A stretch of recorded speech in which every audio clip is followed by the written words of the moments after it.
இயேசு கிறிஸ்துவின் நாமத்தினாலே இந்த காலை வேளையில கூடி வந்திருக்கிற உங்கள் ஒவ்வொருவரையும் அன்போடு கூட நான் வாழ்த்துகிறேன். இந்த நாளிலும் தேவன் நம்மோடு கூட சில வார்த்தைகளின் மூலம் அவர் இடைப்பட விரும்புகிறார். வாசிக்கலாம். யோபு 5ஆம் அதிகாரம் 9ஆம் வசனம். யோபு 5:9.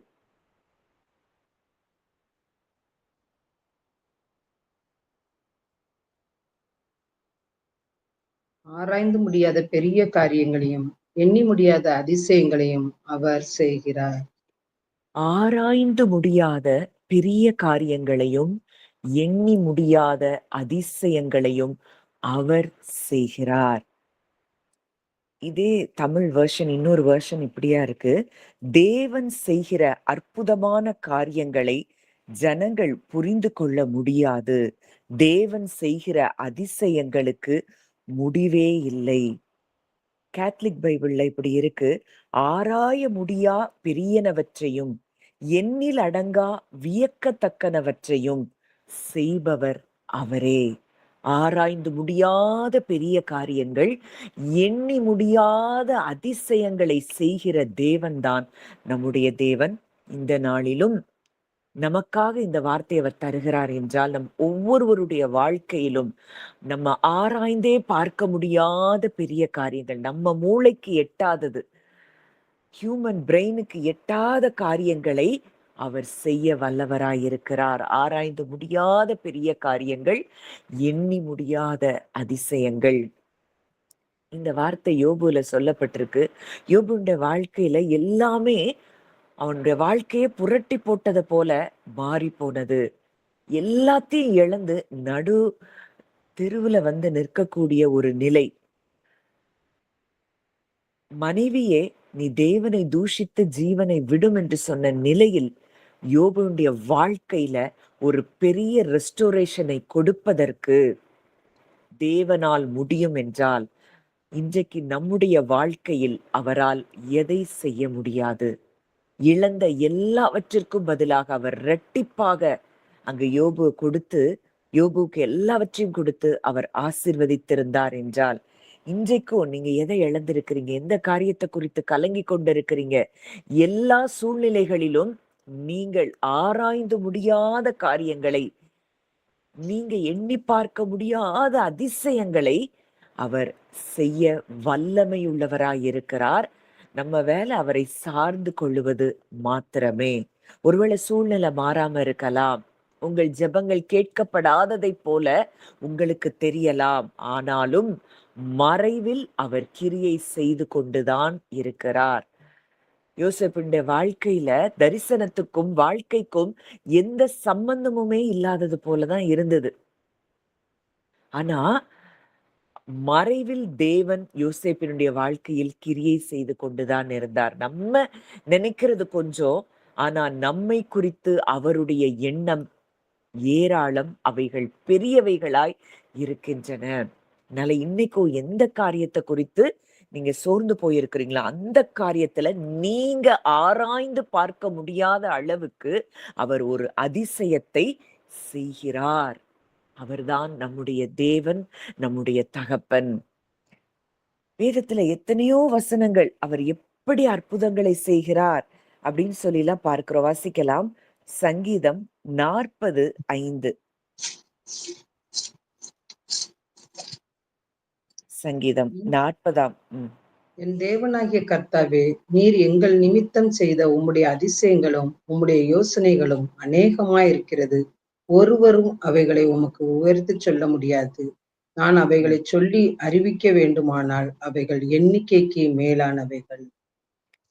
என் தேவனாகிய கர்த்தாவே, நீர் எங்கள் நிமித்தம் செய்த அதிசயங்களும் உம்முடைய யோசனைகளும் அநேகமாய் இருக்கிறது. ஒருவரும் அவைகளை உமக்கு விவரித்து சொல்லி முடியாது. நான் அவைகளை சொல்லி அறிவிக்க வேண்டுமானால் அவைகள் எண்ணிக்கைக்கு மேலானவைகள். அவர் நம் நிமித்தம் செய்கிற அதிசயங்களும் அவருடைய யோசனைகளும் அது அநேகமாய் இருக்கின்றனவாம். எவ்வளவு பெரிய அதிசயங்களை செய்கிற தேவன் நம்மோடு கூட இருக்கிறார். நம் நிமித்தமாக, நமக்காக, எனக்காக அவர் செய்கிற அதிசயங்கள், யோசனைகள் அது அநேகமாய் இருக்கிறதுங்கிற இடத்துக்கு நம்ம ஹார்ட் வரணும். எனக்காக அவர் செய்கிறார், எனக்காக அதிசயங்களை செய்கிறார். நீங்க நினைத்து கொண்டிருக்கிற காரியத்திலே அவர் உங்களுக்காக அவர் அந்த அதிசயத்தை அவர் செய்கிறார், அவர் செய்து விட்டார் என்பதை நீங்க நம்புங்க. இன்னும் சில வசனங்களை வாசிக்கலாம். சங்கீதம் 72:18. சங்கீதம் 72:18. இஸ்ரவேலின் தேவனாய் இருக்கிற கர்த்தராகிய தேவனுக்கு ஸ்தோத்திரம் உண்டாவதாக. அவரே அதிசயங்களை செய்கிறவர். அவரே அதிசயங்களை செய்கிறவர். நம்ம இன்னைக்கு எங்க இருந்தெல்லாமோ அதிசயம் நடந்துருமா, இவங்க மூலமா நடந்துருமா, அவங்க மூலமா நடந்துருமா இப்படின்னு மனுஷரை பார்த்து கொண்டிருக்கிறோம். வசனம் சொல்லுது, அவரே அதிசயங்களை செய்கிறவர். who alone does wonderful things. அவரே அதிசயம். நம்ம பலத்தினால எதையாவது சாதிச்சிடலாமா, நம்ம ஞானத்தினால எதையாவது சாதிச்சிடலாமா, இல்ல மனிதர்கள் மூலமாக ஏதாவது நமக்கு அதிசயங்கள் அற்புதங்கள் நடந்துருமா? வசனம் சொல்லுது, அவரே அதிசயங்களை செய்கிறவர். நம்ம வேலை அவரில் சார்ந்திருப்பது, அவரில் இளைப்பாறுவது, அவரில் ஓய்வெடுப்பது. இதுதான் நம்முடைய வேலை. அவரே அதிசயங்களை செய்கிறவர். இன்னொரு வசனம், சங்கீதம் 136:4. சங்கீதம் 136:4. ஒருவராய் பெரிய அதிசயங்களை செய்கிறவரை துதியுங்கள், அவர் கிருபை என்றும் உள்ளது. ஒருவராய் பெரிய அதிசயங்களை செய்கிறவரை துதியுங்கள், அவர் கிருபை என்றும் உள்ளது. To him who alone does great wonders. ஒருவராய், அவர் ஒருவர் போது, அவருக்கு உதவியெல்லாம் தேவையில்லை. நம்முடைய வாழ்க்கையில அவருடைய வார்த்தைகள் நிறைவேறுவதற்கு நாம் எந்த உதவியையும் அவருக்கு செய்ய அவசியமில்லை. அவர் ஒருவராய் பெரிய அதிசயங்களை செய்கிறவர். இதை எந்த அளவுக்கு நம்ம உணர்கிறோமோ அந்த அளவுக்கு நம்முடைய இருதயத்துல இருக்கிற சந்தேகங்களும் பயங்களும் நீங்கி போகிறதை நாம் பார்க்க முடியும். எத்தனை அற்புதங்களை அந்த இஸ்ரவேல் மக்கள் எகிப்து தேசத்துல இருந்தப்போ அவங்க பார்த்தாங்க. அத்தனை வாதைகள் அங்க எகிப்தியருக்கு வந்த பொழுதிலும் ஒன்று கூட இவங்க கூடாரத்தை அணுக முடியல. எவ்வளவு பெரிய தேவன் தங்களோடு இருக்கிறதை அவர்கள் அறிந்திருக்க வேண்டும். ஆனா கூட அவங்களால அதை உணர முடியல. ஏன்னா அதிசயங்களை செய்கிறவரை அவர்கள் பார்க்கவில்லை.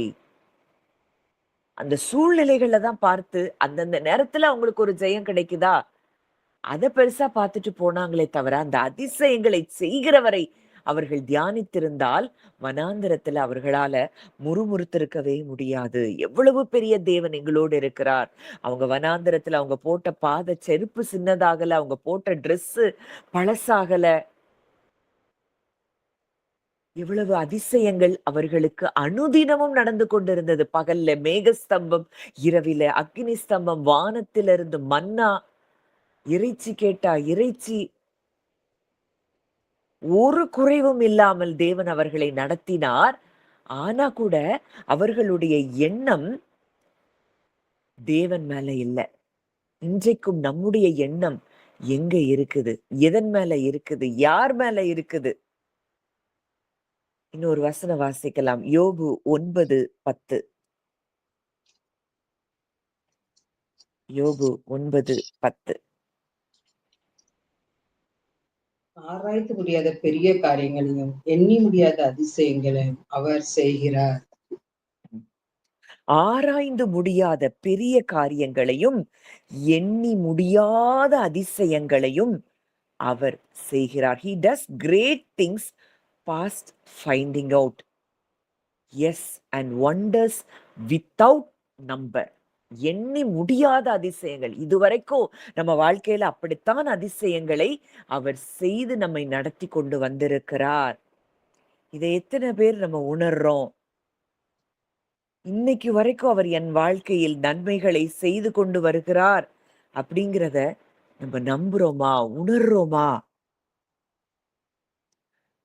அவர் ஆராய்ந்து முடியாத பெரிய காரியங்களை நம் வாழ்க்கையில் நமக்காக செய்கிறவராயிருக்கிறார்.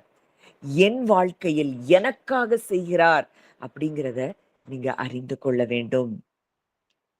சில நேரத்துல தேவன் ஏன் இத அனுமதிச்சாரு? இது எப்ப சரியாகும்? எப்ப எனக்கு மாற்றம் வரும்?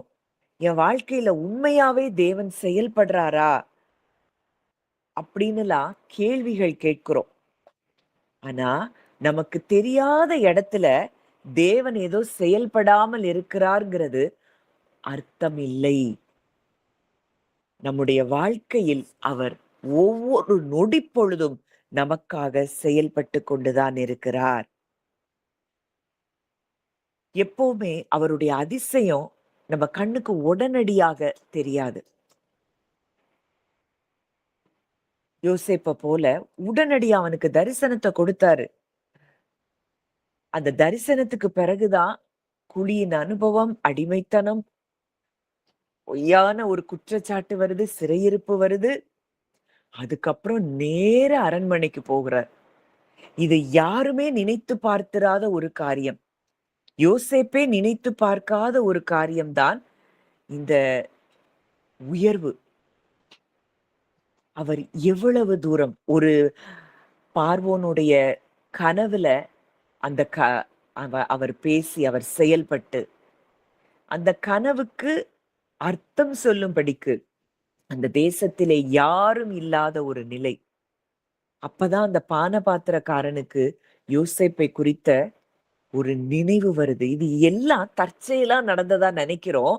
ஆனா இது எல்லாமே தேவனுடைய செயலாயிருக்கிறது.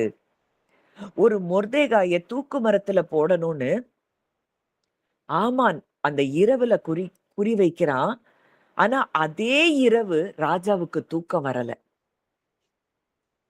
இது எதுவுமே தேவனுடைய பிள்ளைகளுக்கு அவர்களுடைய வாழ்க்கையில் தற்செயலாக நடப்பது அல்ல. எந்த இரவுல தூக்கு மரத்தை ரெடி பண்ணானோ அதே இரவுல அவன் மூலமாகவே மொர்தெகாயின் தலை உயர்த்தப்பட்டதை பார்க்கிறோம்.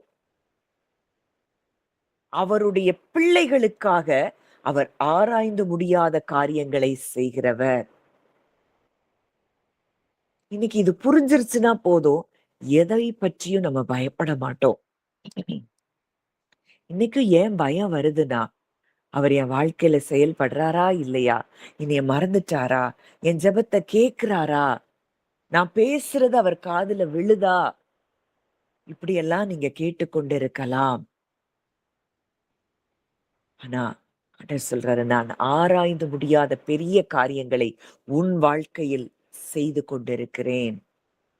எண்ணி முடியாத அதிசயங்களை உன் வாழ்க்கையில் நான் செய்கிறேன்.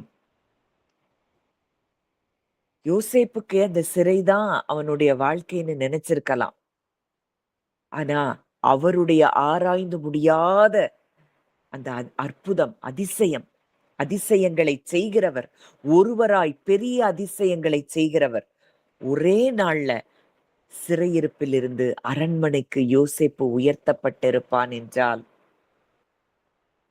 அவர் எவ்வளவு பெரிய அதிசயங்களை செய்கிற தேவன். அவர் கொடுத்த தரிசனத்திற்கு அவர் உண்மையுள்ளவராயிருந்தார். நம்ம தரிசனத்தை மறந்திருக்கலாம். அவர் நம்முடைய தரிசனத்தை மறக்கிற தேவன் அல்ல. அவர் அழைத்த அழைப்பு, அவருடைய கிருபை வரங்கள் அது மாறாதவைகள். எலியா சோர்ந்து போய் படுத்துட்டாரு.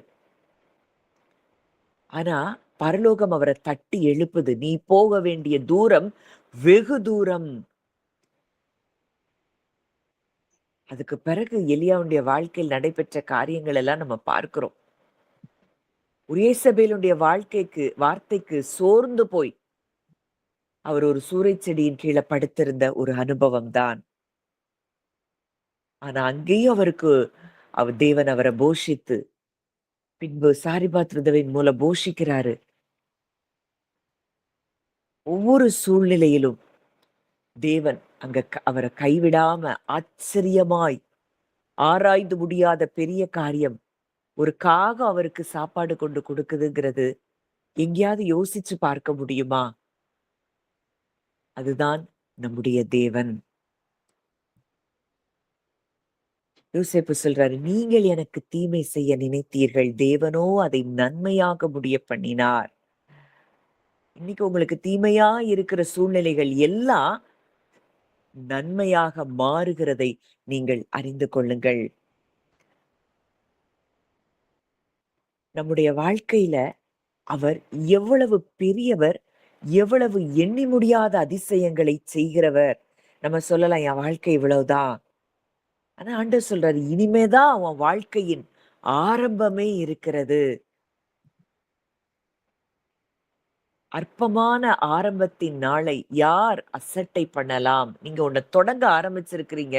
ஆனா என்ன செய்யணும்? எப்படி செய்யணும்? எதுவுமே தெரியல.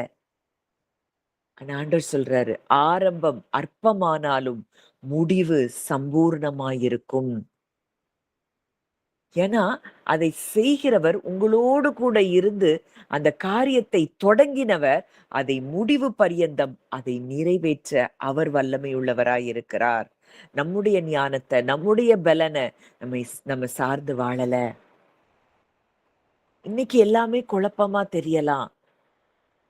ஆனால் அவர் குழப்பத்தின் தேவன் அல்ல, அவர் தெளிவின் தேவன். அவர் ஒருவரே ஞானம் உள்ளவர். அந்த ஞானம் உள்ளவர் இன்றைக்கு நமக்குள்ளே இருக்கிறார் என்றால், அவரே நமக்கு ஞானமாய் இருக்கிறார் என்றால், எந்த காரியத்தை நம்ம தொடங்கினோமோ அதை நம்மை கொண்டே தேவன் செய்து முடிப்பதற்கு அவர் உண்மையும் வல்லமை உள்ளவருமாய் இருக்கிறார். இந்த வசனத்தை தியானிச்சுட்டே இருக்கிறோம். அதே அதிகாரம் யோபு 5ல இன்னொரு வசனத்தின் மூலமாகவும் தேவன் இன்றைக்கு நம்மோடு கூட இடைப்பட விரும்புகிறார். வாசிக்கலாம். யோபு 5:24. யோபு 5:24. உம்முடைய கூடாரம் சமாதானத்தோடு இருக்க காண்பீர். உம்முடைய வாசஸ்தலத்தை விசாரிக்கும் போது குறைவை காண மாட்டீர். உம்முடைய கூடாரம் சமாதானத்தோடு இருக்க காண்பீர். உம்முடைய வாசஸ்தலத்தை விசாரிக்கும் போது குறைவை காண மாட்டீர். And you will know that your tent is in peace, and you will visit your dwelling place and will not miss anything. எதையுமே நீங்க என்ன செய்ய மாட்டீங்க? குறைவை காண மாட்டீங்க. அப்போ இன்னைக்கு வெளிப்புற சூழ்நிலைகளில் தேவன் நமக்கு சமாதானம் தருவது மாத்திரமல்ல, நம்முடைய குடும்பத்திலையும் அவர் சமாதானத்தை தருகிறவர். அது மாத்திரமல்ல, நம்முடைய உள்ளான மனுஷனிலும் அவர் சமாதானத்தை தருகிறவராயிருக்கிறார். என்ன சூழ்நிலைகள் எப்படி இருந்தாலும் அதன் மத்தியில் நமக்கு சமாதானத்தை தருகிற ஒரு நல்ல தகப்பனாய் அவர் இருக்கிறார். நம்முடைய வாசஸ்தலத்தை நாம் விசாரிக்கும் போது ஒரு குறைவும் அதுல இருக்காது. அப்போ தாவீது சொல்றாரு, கர்த்தர் என் மேய்ப்பராய் இருக்கிறார், நான் தாழ்ச்சி அடையேன். எனக்கு குறைவு என்பது இருக்காது. எனக்கு என்ன தேவை என்பதை அறிந்த மேய்ப்பர் என்னோடு கூட இருக்கிறார். தாவீது பாலைவனத்திலையும் தேவனை மெய்ப்பனா பாக்குறாரு. அரண்மனையில இருந்த பொழுதும் தேவனை மெய்ப்பனா பாக்குறாரு. குகையில இருந்த பொழுதும் தேவனை மெய்ப்பனாக பார்த்ததை பார்க்கிறோம். அதனாலதான் அவரால சொல்ல முடியுது, எனக்கு குறைவில்லை, நான் தாழ்ச்சி அடையேன். ஏன்னா எனக்கு ஒரு மெய்ப்பர் இருக்கிறார். எனக்கு என்ன தேவை என்பதை அவர் அறிந்திருக்கிறார். அவர் அறிந்திருக்கிறார்னா அவர் அதை தரப்போறாரு. எனக்கு தாழ்ச்சியே கிடையாது. அப்போ நம்முடைய வாசஸ்தலத்தை விசாரிக்கும் போது நம்ம எப்ப குறைவை காண மாட்டோம்னா, அவர் எனக்கு மேய்ப்பரா இருக்கிறார் என்பதை நாம் அறிந்து கொள்ளும் பொழுது. அப்போ ஒவ்வொரு முறையும் நமக்கு என்னதாவது ஒரு மனதுல ஒரு சஞ்சலம் ஏற்படும் என்றால், வார்த்தைய அப்படியே உள்ளத்துல நீங்க தியானிக்க ஆரம்பிங்க. அவர் எனக்கு மேய்ப்பராய் இருக்கிறார். என் வாழ்க்கையில குறைவு என்பது இருக்காது. நான் எல்லாவற்றிலும் நிறைவை அனுபவிக்கிறேன். நிறைவானது வரும்போது குறைவானது ஒளிந்து போகும். நிறைவான கிறிஸ்து இன்றைக்கு நமக்குள்ளே இருக்கிறார். குறைவு என்பது நம்முடைய வாழ்க்கையில் இல்லை. அது ஞானத்திலயா இருக்கலாம், அது ஆசீர்வாதங்கள்லயா இருக்கலாம், எதுல வேணாலும் இருக்கட்டும். அதுல குறைவு என்பது நமக்கு கிடையாது.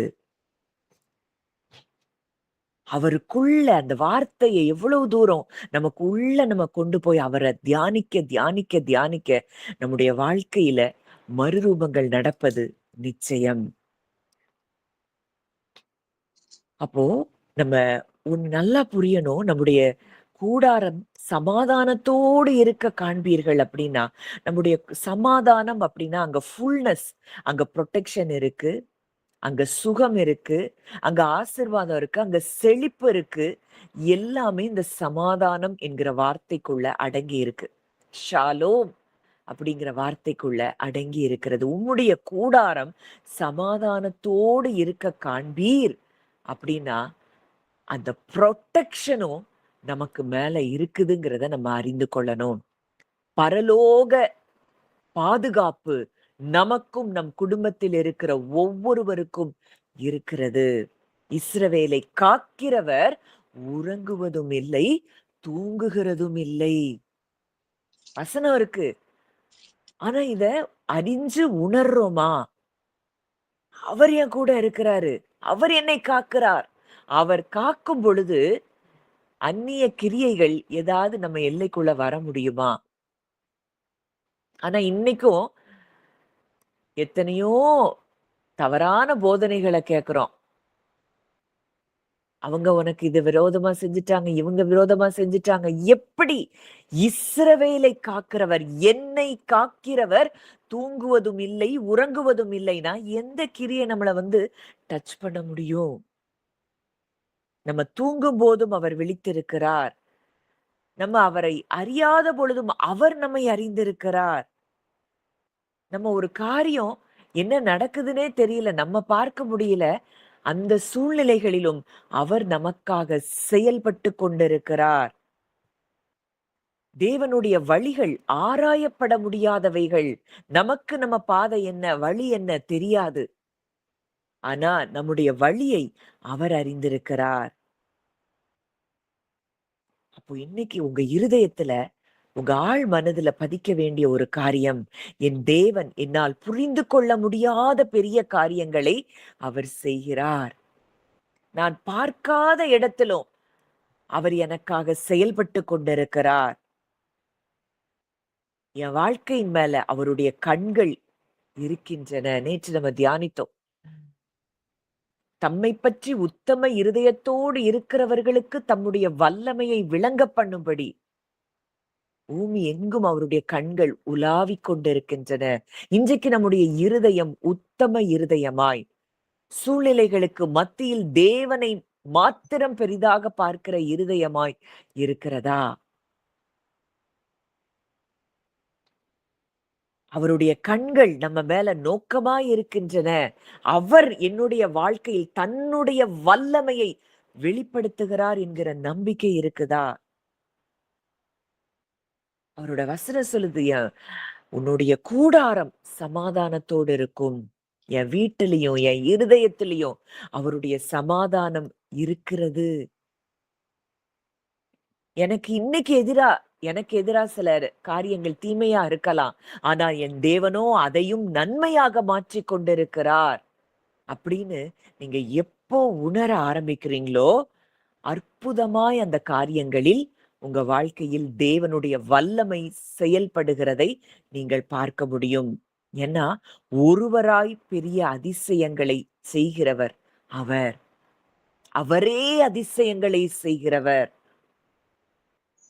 இன்னைக்கு டோட்டலா அவர் கையில நம்ம எல்லாவற்றையும் கொடுக்கும் பொழுது அவர் அழகா நம்மள நடத்துகிற நல்ல தகப்பனாய் இருக்கிறார். இதை இப்படியே தியானித்து கொண்டு வரும்போது இன்னொரு வசனம் வாசிக்கலாம். ஏசாயா 28:16. ஏசாயா 28:16. ஆதலால் கர்த்தராகிய ஆண்டவர் உரைக்கிறதாவது, இதோ அஸ்திபாரமாகிய ஒரு கல்லை நான் சீயோனிலே வைக்கிறேன். அது பரீட்சிக்கப்பட்டதும் விலையேற பெற்றதும் திட அஸ்திபாரம் உள்ளதுமான மூலைக்கல்லா இருக்கும். விசுவாசிக்கிறவன் பதறான். ம். இதோ அஸ்திபாரமாக ஒரு கல்லை நான் சீயோனிலே வைக்கிறேன். அது பரீட்சிக்கப்பட்டதும் விலையேற பெற்றதும் திட அஸ்திபாரம் உள்ளதுமான மூலைக்கல்லாயிருக்கும். விசுவாசிக்கிறவன் பதறான். இன்னைக்கு எங்க நம்முடைய ஃபோக்கஸ் இருக்கு? இந்த வசனம் ஆங்கிலத்துல இப்படி இருக்கு. Therefore thus says the Lord God, look, பார், நோக்கி பார். எதை பார்க்கணுமா? அவர் ஒரு கல்லை அஸ்திபாரமாக சீயோனில் வைத்திருக்கிறார். அந்த கல்லை நோக்கி பார்க்கும்படிக்கு தேவன் இந்த வசனத்துல நமக்கு கற்றுக் கொடுக்கிறார். இதோ அப்படின்னா லுக் அப்படின்னு ஆங்கிலத்துல கொடுக்கப்பட்டிருக்கிறது. அப்போ லுக் அப்படின்னா என்ன அர்த்தம்? நீ பிரச்சனைய பார்க்காத, பயத்தை பார்க்காத, நான் உனக்காக வைத்திருக்கிற அந்த ஃபவுண்டேஷன், அந்த அஸ்திபாரத்தை பார். சில நேரங்கள்ல நம்முடைய கவனம் எங்க திசை திரும்பிருது அப்படின்னா, நம்முடைய பிரச்சனைகள்ல, நமக்கு இன்னைக்கு இருக்கிற நெருக்கங்கள்ல, பொருளாதார நெருக்கங்கள்ல, நம்முடைய ஒருவேளை பலவீனங்களா இருக்கலாம். இதுக்கு மேல கண் என்ன செஞ்சிருது? போய் நிலைச்சு நின்றுது. ஆனா ஆண்டவர் சொல்றாரு, இதோ லுக், என்னை பார். அதான் வசனத்துல எபிரேயர்ல பார்க்கிறோம். விசுவாசத்தை எபிரேயர் 12:2 வாசிங்க. எபிரேயர் 12:2.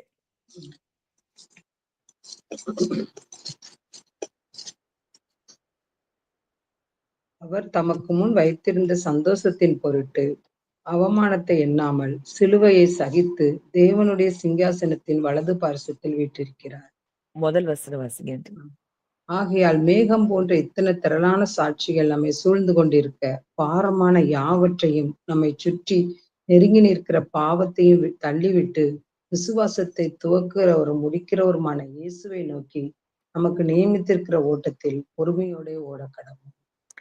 நமக்குள்ள விசுவாசத்தை தொடங்கினவர், அதை நடத்துகிறவர், அதை முடிக்கிறவருமாய் இருக்கிற இயேசு கிறிஸ்துவை நோக்கி நம்முடைய பார்வை அவருக்கு மேல மட்டும்தான் இருக்கணும். சுத்தி இருக்கிற சூழ்நிலைகள், பிரச்சனைகள், சில காரியங்கள் உடனடியாக மாற்றம் தெரியாமல் இருக்கலாம். அதுக்காக அவர் செயல்படலைங்கிறது அர்த்தமே இல்லை. நம்முடைய பார்வை அவருக்கு மேல மட்டும் இருக்கும் அப்படின்னா, அந்த அஸ்திபாரமாகிய திட அஸ்திபாரமாகிய கிறிஸ்துவின் மேல் நம்முடைய பார்வை பதிக்கப்பட்டிருக்கும் என்றால், நம்முடைய வாழ்க்கை நிச்சயமாகவே அது ஜெயமாக இருக்கும். இன்னைக்கும் நம்ம டிஸ்ட்ராக்ஷன்ஸ் அங்கங்க திரும்பி பார்க்கிறதுனாலதான் பயம் வருது. எனக்கு ஒருவர் இருக்கிறார், அவர் ஒருவரே அதிசயங்களை செய்கிறவர், ஒருவராய் வானங்களை விரித்தவர், சர்வத்தையும் படைத்தவர், அவர் சர்வ வல்லமையுள்ளவர். என்னுடைய கண்கள் அவரை மாத்திரமே நோக்கி பார்க்கிறது என்று சொல்லி பார்க்கும் பொழுது நாம் என்ன செய்ய மாட்டோம்? பதற்றம் அடைய மாட்டோம். இன்னைக்கு ஏன் பதற்றம் வருது? இங்க வசனம் சொல்லுது, ஒரு விலையேற பெற்றதும் பரீட்சிக்கப்பட்டதும் திட அஸ்திபாரம் உள்ளதுமான மூலைக்கல்லை நான் சீயோனிலே வைக்கிறேன். இந்த அஸ்திபாரத்தை நம்ம உருவாக்கல, தேவனே அந்த அஸ்திபாரத்தை வைக்கிறார். அப்போ நம்முடைய பாதுகாப்ப நம்ம உருவாக்க இன்னைக்கு முயற்சி பண்ணிட்டு இருக்கிறோம். இதை செஞ்சா எனக்கு பாதுகாப்பு, இதை செஞ்சா எனக்கு பாதுகாப்பு அப்படின்னு நம்ம எதையோ உருவாக்க முயற்சி பண்ணி கொண்டு இருக்கிறோம். என்கிட்ட போதுமான இது இருந்தாதான் எனக்கு பாதுகாப்பு, எல்லாரும் என்னை ஏற்றுக்கொண்டா நான் பாதுகாப்பா நான் ஃபீல் பண்றேன், என்னுடைய எதிர்காலம் எனக்கு தெரிஞ்சிருச்சுன்னா நான் அமைதியா இருப்பேன், ஆனா ஆண்டவர் சொல்றாரு, உன்னுடைய வாழ்க்கையின் உண்மையான பாதுகாப்பு நீ என்னுடைய அஸ்திபாரத்தின் மேல நீ நிக்கிறதுல தான் இருக்குது. அந்த அஸ்திபாரத்த தவிர வேற எந்த அஸ்திபாரமும் ஒருவரும் போட முடியாது. அந்த அஸ்திபாரத்தின் மேல நம்ம இருக்கிறோம்னா, நம்மை எதுவும் அசைக்க முடியாது. எந்த சூழ்நிலையும் நம்மை அசைக்க முடியாது. வாசிக்கலாம். 1 கொரிந்தியர் 3:11. 1 கொரிந்தியர் 3:11. போடப்பட்டிருக்கிற அஸ்திபாரமாகிய இயேசு கிறிஸ்துவை அல்லாமல் வேறே அஸ்திபாரத்தை போட ஒருவனாலும் கூடாது. ம். போடப்பட்டிருக்கிற அஸ்திபாரமாகிய இயேசு கிறிஸ்துவை அல்லாமல் வேறே அஸ்திபாரத்தை போட ஒருவனாலும் கூடாது. அப்போ அந்த அஸ்திபாரத்தை தவிர ஒருவராலும் வேற அஸ்திபாரத்த போட முடியாது. இன்றைக்கு நீங்களும் நானும் அந்த அஸ்திபாரத்தின் மேல இருக்கிறோம் அப்படின்னா, நம்ம வாழ்க்கை எவ்வளவு வெற்றி உள்ளதாக, ஜெயம் உள்ளதாக இருக்கும்.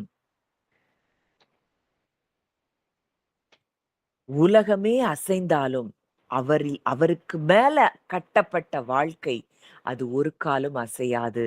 அவரில் வேரூன்றின வாழ்க்கை அது ஒரு காலும் அசையாது. இங்க வசனம் சொல்லுது, அவர் பரிசோதிக்கப்பட்டவர், சோதிக்கப்பட்டவர். அவர் எத்தனையோ சோதனைகளை இயேசு சந்தித்து தான் அங்க ஊழியத்துக்கு வர்றாரு. ஒவ்வொரு சோதனையிலும் அவர் தேவனுடைய வார்த்தையில் நிலைத்திருந்தார். பசி வந்துச்சு சோதனையில, அவர் வார்த்தையில் நிலைத்திருந்தார். சோதனை வந்துச்சு, புகழ தேடும்படி ஒரு சோதனை வந்துச்சு. சிலுவை வந்தது. அவர் எல்லாவற்றிலும் தேவனுக்குள் அவர் நிலைத்திருந்தார். அப்போ நம்முடைய ரட்சிப்பு ஏதோ ஒரு டெஸ்ட் பண்ணாத ஒரு அஸ்திபாரத்தின் மேல இல்ல. நம்முடைய அஸ்திபாரம் அது சோதிக்கப்பட்டது. ஆனால் சோதிக்கப்பட்ட அந்த அஸ்திபாரத்துல ஒரு சின்ன கிராக் கூட இல்ல. அவர் முழுமையுமாக சோதிக்கப்பட்டவராய், அவர் தேவனுக்குள் அவர் வல்லமை நிறைந்தவராய், பலப்படுத்தப்பட்டவராய் இருந்தார். அவருக்கு மேல் நாம் இருக்கிறோம் என்றால், நம்ம வாழ்க்கையில நம்ம எதுவும் அசைக்க முடியாது. அஸ்திபாரம் ஸ்ட்ராங்கா இருந்தா பில்டிங் ஸ்ட்ராங்கா இருக்கும். இன்னைக்கு அந்த அஸ்திபாரம் அவராய் இருக்கிறபடியினால் எல்லாவற்றிலும் அவரை சார்ந்து வாழ்கிற வாழ்க்கை நமக்கு இருக்கும் என்றால் நம்மை எதுவும் அசைக்க முடியாது. மூலைக்கல். அப்போ அந்த மூலைக்கல் அப்படிங்கிறது எதை சொல்லுது அப்படின்னு பார்த்தோம்னா, அதுதான் ஒரு கட்டிடத்தினுடைய டைரக்ஷனை தீர்மானம் பண்ணுது. அது எவ்வளவு ஸ்டெபிலிட்டியா இருக்குங்கிறத தீர்மானம் பண்ணுது. ஒரு டிசைனையே அந்த மூலைக்கல் தான் கொடுக்கிறது. இன்றைக்கு இயேசுதான் நம்முடைய வாழ்க்கையின் மூலைக்கல்லாக இருக்கிறார். நம்முடைய குடும்பம் அது அவருக்குள்ள இருக்குது. நம்முடைய வேலை அவருக்குள்ள இருக்கு. நம்முடைய சிந்தனைகள் அவருக்குள்ள இருக்கணும். நம்முடைய கனவுகள், எண்ணங்கள், ஏக்கங்கள், விருப்பங்கள், நம்முடைய உறவுகள், நம்முடைய எதிர்காலம் எல்லாம் இயேசுவுக்குள் நிலை நிற்கிறது. சகலமும் அவருக்குள் நிலை நிற்கிறது. அதனால விசுவாசிக்கிறவன் என்ன செய்ய மாட்டான்? பதற மாட்டான். பதற்றம் வர்றது போல சூழ்நிலைகள் வருமா? வரலாம். ஆனால் அவரை விசுவாசிக்கிறவன் என்ன செய்ய மாட்டான்? பதற மாட்டான். வாசிக்கலாம். மத்தேயு 7:24, 25. ஆகையால் நான் சொல்லியபடி இந்த வார்த்தைகளை கேட்டு இவைகளின்படி செய்கிறவன் எவனோ அவனை கல்மலை மேல் தன் வீட்டை கட்டின புத்தியுள்ள மனுஷனுக்கு ஒப்பிடுவேன். பெருமழை சொரிந்து பெருவெள்ளம் வந்து காற்று அடித்து அதன் வீட்டின் மேல் மோதியும் அது விழவில்லை. ஏனென்றால் அது கன்மலையின் மேல் அஸ்திபாரம் போடப்பட்டிருந்தது. இயேசு சொல்றாரு, என் வார்த்தைகளை கேட்டு இவைகளின்படி செய்கிறவன் எவனோ அவனை கன்மலையின் மேல் தன் வீட்டை கட்டின புத்தியுள்ள மனுஷனுக்கு ஒப்பிடுவேன். இந்த மலை பிரசங்கங்கள்ல அவர் பேசின ஒவ்வொரு வார்த்தைகளும் அதை குறித்து இங்க சொல்றாரு. என் வார்த்தையின் நான் சொல்லிய இந்த வார்த்தைகளை கேட்டு, அதுல என்னெல்லாம் சொல்றாரு நம்ம தியானிச்சு பார்க்கணும். சத்துருக்களை சிநேகிக்க சொல்றாரு, சபிக்கிறவங்கள ஆசீர்வதிக்க சொல்றாரு, கவலைப்படக்கூடாதுன்னு சொல்றாரு, நம்முடைய ஜெபம் எப்படி இருக்கணும்னு சொல்றாரு, நம்ம எப்படி குடுக்கணும்னு சொல்றாரு, யார் பாக்கியவான்கள்னு சொல்றாரு. இவைகளை இந்த வார்த்தைகளை கேட்டு இவைகளின்படி செய்கிறவன் எவனோ அவனை கன்மலையின் மேல் தன் வீட்டை கட்டின புத்தியுள்ள மனுஷனுக்கு ஒப்பிடுவேன். அந்த கன்மலை யார்? கிறிஸ்து. பெருமழை சொரிந்து பெருவெள்ளம் வந்து காற்று அடித்து அந்த வீட்டின் மேல மோதினாலும் அது விழாது. ஏன்னா கன்மலையின் மேல் அஸ்திபாரம் போடப்பட்டிருந்தது. அப்போ சில நேரங்கள்ல புயல் அடிக்கும் பொழுது தேவன் என்னை விட்டுட்டாரா அப்படின்னு நம்ம நினைக்கலாம். வீடு எதன் மேல் கட்டப்பட்டது என்பதை புயல் வெளிப்படுத்துது. இந்த புயல் ஒண்ணு வரல அப்படின்னா நம்ம யாருக்கு மேல கட்டப்பட்டிருக்கோன்னே நமக்கு தெரியாது. இந்த புயல் வர்ற நேரத்துல தான் கிறிஸ்துவுக்குள்ள நம்ம எவ்வளவு அஸ்திபாரம் ரூட்டடா இருக்கு, நம்ம அவருக்குள்ள எவ்வளவு வேரூன்றி இருக்கிறோம் அப்படிங்கிறதையே இந்த புயல் தான் வெளிப்படுத்து. இன்னைக்கு நமக்கு ஏற்பட்ட பிரச்சனைகள், போராட்டங்கள், நமக்கு ஏற்பட்ட சத்துருவின் கிரியைகள், இதெல்லாம் உலகத்துல யாருக்காவது வந்திருந்தா அவங்க இன்றைக்கு இருந்திருக்கவே மாட்டாங்க. ஆனா இன்னைக்கும் நம்முடைய அஸ்திபாரம் நிலை நிற்கிறது என்றால், நம்முடைய வீடு நிலை நிற்கிறது, நம்முடைய குடும்பம் நிலை நிற்கிறது என்றால் இந்த புயல் அடித்தபடியினாலதான். இந்த குடும்பத்துக்கு விரோதமா எத்தனை வந்த பொழுதும் இவங்க நிற்கிறாங்களே, இவங்க அதாவது உயர்வுக்கு மேல உயர்வு, ஆசீர்வாதத்துக்கு மேல ஆசீர்வாதம், இந்த புயலையும் தாண்டி இவர்கள் நிற்கிறார்களே என்று உலகம் பார்க்க ஆரம்பிக்கிறது. நம்மை எதுவும் அசைக்க முடியாது. நம்முடைய வேரை எதுவும் அசைக்க முடியாது. இன்னைக்கு இந்த புயல் வரல அப்படின்னா, இந்த பிரச்சனை, இந்த சூழ்நிலை ஏன் எனக்கு வந்ததுன்னு ஏன் கேட்கிறோம்? தேவையே இல்ல. நம்ம அஸ்திபாரம் அவர் மேல் இருக்கும்னா, எல்லாவற்றிலும் நாம் ஜெயம் எடுக்கிறவர்களாய் இருக்கிறோம். அப்போ நம்ம எதுக்கு மேல கட்டப்பட்டிருக்கிறோங்கிறது எப்ப தெரியுதுன்னா, வாழ்க்கையில புயல் அடிக்கும் பொழுதுதான் தெரியுது. அதுக்காக புயல நம்ம எதிர்பார்க்க வேண்டிய அவசியம் இல்ல. நம்ம வாழ்க்கையின் சூழ்நிலைகள்ல புயல் வந்தாலும் அத பற்றி நம்ம கவலைப்பட வேண்டிய அவசியம் இல்லை. ஏன்னா நம்ம அவருக்குள்ள இருக்கிறோம். நம்முடைய பாதுகாப்பு அவருக்குள்ள இருக்குது. நம்முடைய விடுதலை அவருக்குள்ள தான் இருக்குது. நம்முடைய உயர்வு அவருக்குள்ள இருக்கு. அவர் ஒருவரே நமக்காக அதிசயங்களை செய்கிறவர். ஆபிரகாம பார்க்கிறோம். ஆபிரகாம்ட்ட ஆண்டவர் சொல்றாரு, நீ உன் தேசத்தை விட்டுட்டு நான் காண்பிக்கும் தேசத்துக்கு போ. ஆபிரகாமுக்கு அந்த ஃபுல் பிக்சரே குடுக்கல. என்ன நடக்கும், அங்க தேசம் எப்படி இருக்கு, எதுவுமே தெரியாது. அடுத்த கட்டம், நீ கிளம்பு, அவ்வளவுதான். எங்கே போகிறோன்னே தெரியாமல் அவன் புறப்பட்டான். விசுவாசிக்கிறவன் பதறான எல்லாத்தையும் புரிஞ்சுகிட்டு நடக்கிறதுக்கு பேரு விசுவாசம் இல்ல. அவரை நம்பி நடப்பதற்கு பெயர்தான் விசுவாசம். வாசிக்கலாம். எபிரேயர் 11:8.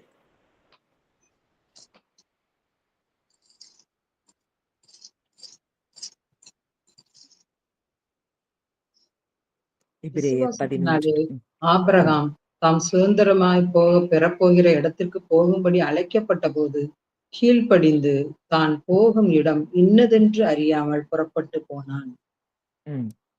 விசுவாசத்தினாலே என்ன செய்றாரா? ஆபிரகாம் தான் சுதந்திரமாக பெறப்போகிற இடத்திற்கு போகும்படி அழைக்கப்பட்ட போது கீழ்ப்படிந்து. இதுதான் அஸ்திபாரம் அவர்ல நிலைத்திருக்கிற ஒரு காரியம். அவருடைய வார்த்தைக்கு அப்படியே கீழ்ப்படிவது. தான் போகும் இடம் இன்னதென்று அறியாமல் புறப்பட்டு போனான். அவனுக்கு பதற்றமே இல்ல. அவர் சொல்லிட்டாரு, நான் போறேன். என்னை அவர் பார்த்துக் கொள்ளுவார். அவ்வளவுதான். அடுத்து என்ன நடக்கும்? அந்த தேசத்த அறியாத தேசத்துல போய் நான் எப்படி அத சுதந்தரிக்க முடியும்? இப்படியெல்லாம் எந்த கேள்வியும் அவர் கேட்கல. ஒண்ணே ஒண்ணு கீழ்ப்படிகிறாரு. அவர் சத்தத்துக்கு அப்படியே செவி கொடுக்கிறார். இதுதான் அவர் அந்த அஸ்திபாரத்தில் நிலைத்திருப்பது. இந்த ஒரு இது நமக்கு இருக்குதா? அவர் சொன்ன வார்த்தைக்கு நம்ம அப்படியே கீழ்ப்படுகிறோமா? இல்ல பல காரியங்கள் நமக்குள்ளே குழப்பங்களாய் ஓடிக்கொண்டிருக்கின்றனவா?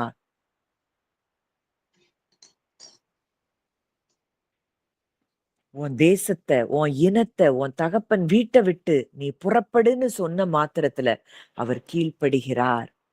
இன்னைக்கும் நமக்கு சூழ்நிலைகளுக்கு மத்தியில ஆவியானவர் நமக்குள்ள பேசுற அந்த இடத்துல நீ இப்படித்தான் பேசணும், இப்படித்தான் யோசிக்கணும், இப்படித்தான் நீ செயல்படணும் அப்படின்னு சொல்றார். நம்ம அந்த வார்த்தைக்கு கீழ்ப்படுகிறோமா?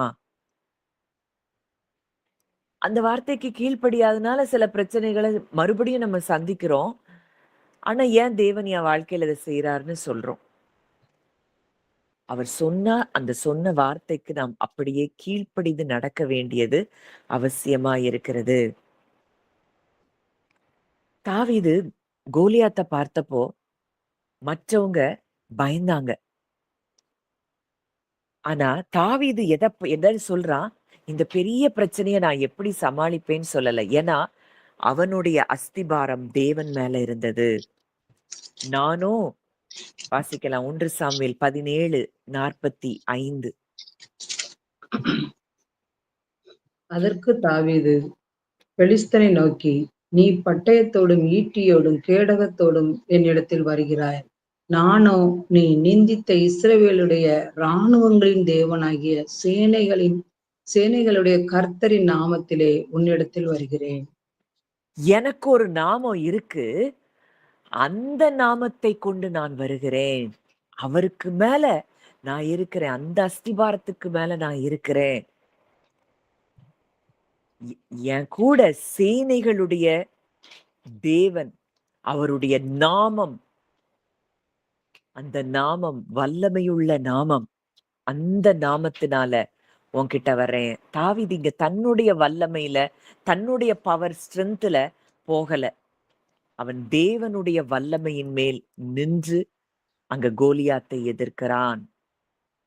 ஏன்னா தான் யார் என்பதை தாவீது அறிந்திருந்தான். விருத்த சேதனம் இல்லாதவன் என்ன தொட முடியாது. உடன்படிக்கை என் மேல இருக்கு. உடன்படிக்கை பெற்றவனை உடன்படிக்கை இல்லாதவன் ஒரு காலும் தொட முடியாது.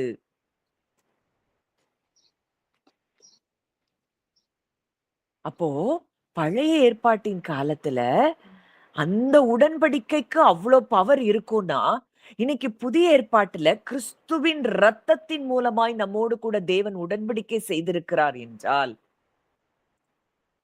எது நம்மை அசைக்க முடியும்? உடன்படிக்கை செய்யப்பட்டவர்கள் நாம். நம்மள தொடுவதற்கு எந்த வல்லமைக்கும் அதிகாரம் இல்லை. அவருடைய இரத்தத்தின் மூலம் நம்மோடு கூட அவர் உடன்படிக்கை செய்திருக்கிறார். அந்த விருத்த சேதன உடன்படிக்கைக்கு அவ்வளோ பவர் இருக்கும் அப்படின்னா, இன்னைக்கு கிறிஸ்துவினுடைய இரத்தத்தின் மூலம் நம்மோடு கூட அவர் உடன்படிக்கை செய்திருக்கிறார்னா, அந்த உடன்படிக்கைக்கு எவ்வளவு வல்லமை இருக்கிறது என்பதை நாம் அறிந்து கொள்ள வேண்டும். புதிய உடன்படிக்கை அவர் நம்மோடு கூட செய்திருக்கிறார். நம்முடைய அக்கிரமங்களையும் மீறுதல்களையும் இனி நினைப்பதே இல்லை என்று சொல்லி அவர் உடன்படிக்கை செய்திருக்கிறார். இனி அவர் நினைக்கவே இல்லைன்னா எப்படி நோய்களும் பாவங்களும் சாபங்களும் நம்மை துரத்த முடியும்? நாம் உடன்படிக்கையின் ஜனங்களாக இருக்கிறோம். தாவீதுக்கு அந்த நிச்சயம் இருந்தது. விருத்த சேதனம் இல்லாத இந்த பெலிஸ்தன் எம்மாத்திரம். அந்த வசனம் வாசிங்கன்றி 1 சாமுவேல் 17 தாவீது சொல்றது. 36 இருக்கு. 36 36 அந்த சிங்கத்தையும் அந்த கரடியையும் உம்முடைய அடியானாகிய நான் கொன்றேன். விருத்த சேதனம் இல்லாத இந்த பெலிஸ்தனும் அவைகளில் ஒன்றைப் போல் இருப்பான். அவன் ஜீவனுள்ள தேவனுடைய சேனைகளை நிந்தித்தானே என்றான். அவனுக்கு நல்லா ஒண்ணு புரியுது. தன்னோடு கூட தேவன் செய்த உடன்படிக்கைக்கு அவர் எவ்வளவு உண்மையுள்ளவராய் இருக்கிறார். அப்போ விருத்த சேதனம் இல்லாத பெலிஸ்தன் கூட உடன்படிக்கை இல்ல.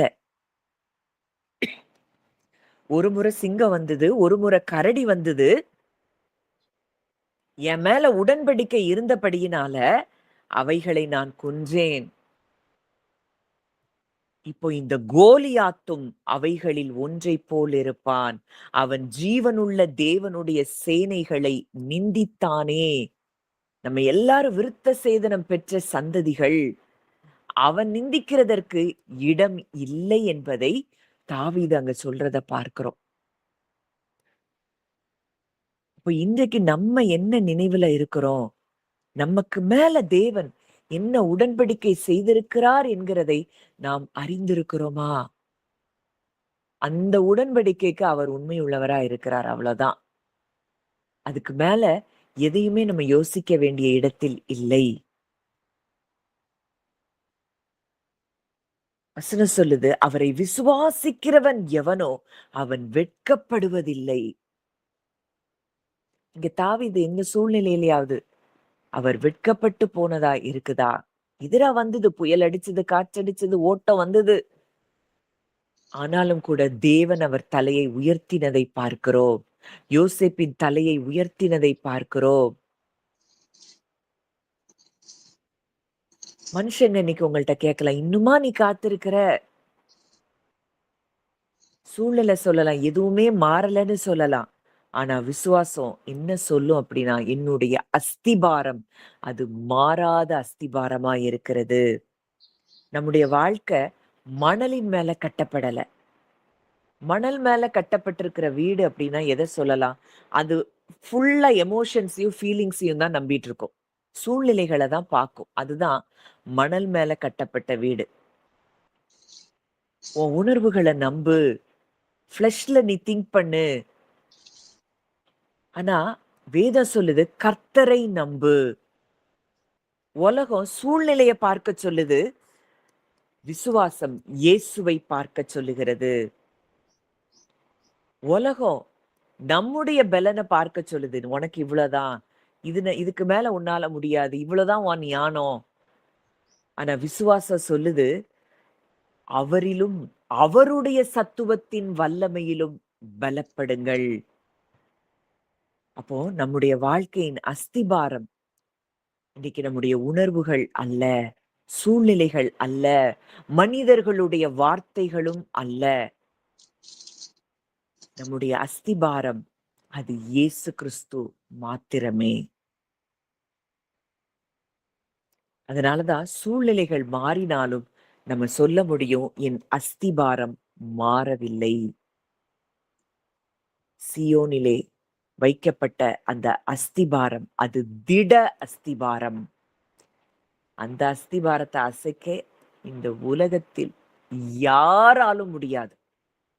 அப்போ அந்த அஸ்திபாரத்து மேல நம்ம இருக்கிறோம் அப்படின்னா, நம்மையும் நம்முடைய தலையில இருக்கிற முடிய கூட ஒருத்தர் கூட தொட முடியாது.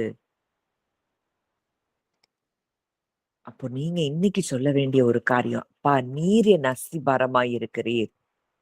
என் வாழ்க்கை உங்க மேல கட்டப்பட்டிருக்கு. என் சூழ்நிலை அசைறத போல தெரியலாம், என்னுடைய அஸ்திபாரம் அது அசையாது. நான் எல்லாத்தையும் என் எதிர்காலத்தெல்லாம் புரிஞ்சு கொள்ளணும்னு அவசியம் இல்ல. அது நான் உங்கள நம்புனா போதும். புயல் வந்தாலும் நான் அசைக்கப்பட மாட்டேன். கர்த்தரை எப்பொழுதும் எனக்கு முன்பாக வைத்திருக்கிறேன். அவர் என் வலது பாரிசத்தில் இருக்கிறபடியால் நான் அசைக்கப்படுவது இல்லை. ஏன்னா நான் கற்பாறை ஆகிய கண்மலை ஆகிய கிறிஸ்துவின் மேல் கட்டப்பட்டிருக்கிறேன். அதனால நம்முடைய கண்களை பிரச்சனையில இருந்து திருப்பி லுக் அப்படின்னு சொல்றாரு. பார், இதோ. எதை பார்க்கணும்? அவரை பார்க்க வேண்டும். அவர் வைத்திருக்கிற கல்லை பார்க்க வேண்டும். அவர் சோதிக்கப்பட்டார், ஆனா தோற்று போகல. சிலுவையை சந்தித்தார். சிலுவையில அவரு மரணம் அடைஞ்சிட்டாரு, அவ்வளவுதான் முடிஞ்சு போச்சு அப்படின்னு எல்லாரும் நினைச்சாங்க. ஆனா அவரை சிலுவை மரணத்தினால் அடக்கி வைக்க முடியவில்லை. அவர் மரணத்தை வென்றவராய் வெளியே வந்தார். கல்லறைக்குள்ள போனார், ஆனால் உயிர்த்தெழுந்தார். நம்முடைய அஸ்திபாரம் உயிருள்ள கிறிஸ்துவாய், ஜீவனுள்ள தேவன் மேல, ஜீவனுள்ள தேவனாகிய கிறிஸ்துவின் மேல. அவர் என்றென்றைக்கும் உயிரோடு இருக்கிறவர்.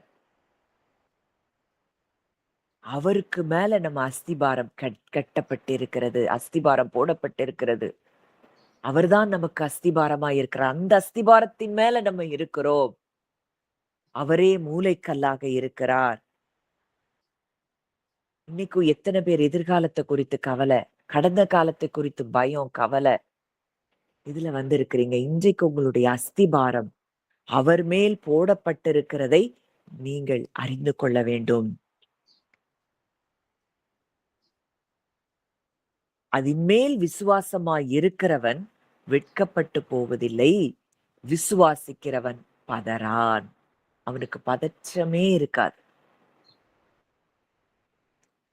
என்ன எதிர்காலத்துல நடந்தாலும் சரி, இப்போ சூழ்நிலை எதுவா இருந்தாலும் சரி, பயம் என்பது அப்படிப்பட்ட மனிதனுக்கு இருக்காது. உங்களுக்கும் எனக்கும் இருக்கக்கூடாது. ஏன்னா அவர் ஆராய்ந்து முடியாத பெரிய காரியங்களை, எண்ணி முடியாத அதிசயங்களை செய்கிறவர்தான் நம்முடைய தேவன்.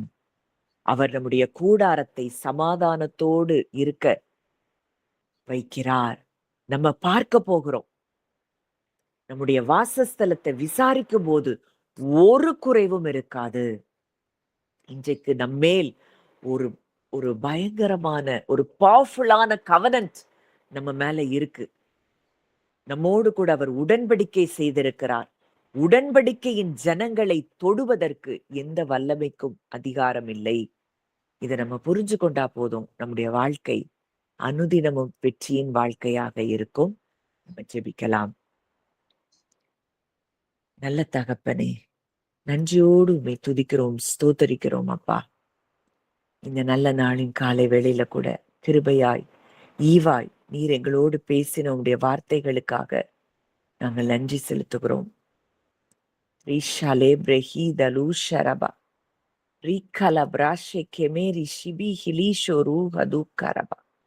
ஆராய்ந்து முடியாத பெரிய காரியங்களை, எண்ணி முடியாத அதிசயங்களை எங்க வாழ்க்கையில் நீர் செய்யும்படி இறங்கி வந்திருக்கிறீர் அப்பா. செலுத்துகிறோம். உங்களுடைய மகிமையை நீர் வெளிப்படுத்துகிற காலத்துக்குள் வந்திருக்கிறோம். உங்க மகிமையை எங்க வாழ்க்கையில நீர் வெளிப்படுத்துகிற காலத்துக்குள் வந்திருக்கிறோம் என்பதை நாங்கள் உணர்கிறோம் அப்பா. தகப்பனே, உமக்கு நாங்கள் நன்றி செலுத்துகிறோம். நன்றி செலுத்துகிறோம் ஐயா. நாங்கள் பதற்றமடையாதபடி அப்பா, அஸ்திபாரமாகிய உங்க மேல நாங்க போடப்பட்டிருக்கிறோம் என்பதை ஒவ்வொரு நொடி பொழுதும் உணர, நாங்க எல்லாரும் உடன்படிக்கையின் ஜனங்களாக இருக்கிறோம் என்பதை அறிந்து உணர எங்களுக்கு உதவி செய்யுங்க. உங்க கரங்களிலே எங்களை தாழ்த்தி ஒப்பு கொடுக்கிறோம். காத்துக்கொள்ளும், வழி நடத்தும். இயேசுவின் மூலம் கேட்கிறோம் ஜீவனுள்ள நல்ல பிதாவே. ஆமேன்.